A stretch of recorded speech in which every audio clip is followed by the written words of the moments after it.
pagdating po ng Pangulo ay ito nga po ay nagkaroon siya ng arrival honors at sasalubungin po siya ng mga pinuno ng dalawang kapulungan at ng itinalagang Congressional Reception Committee. Nandyan sina House Speaker Faustino Bogie III at Senate President Sherwin Gatchalian.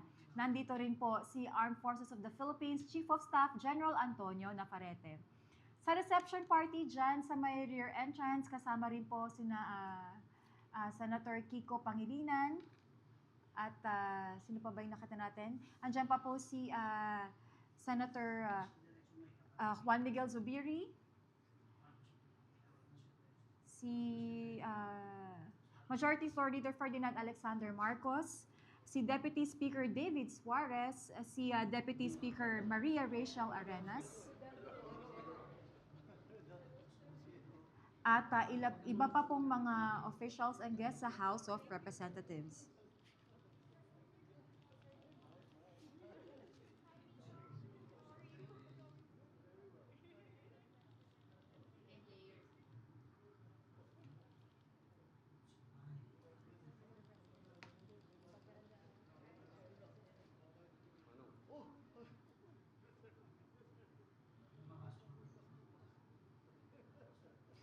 Mula sa arrival area po, ihahatid ng Pangulo sa Legislators Executive Lounge o LEL.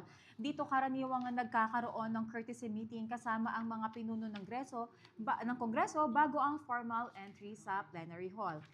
Pagkatapos nito, ihahatid siya ng reception party patungo sa session hall para sa joint session at sa formal na paghahatid ng SONA.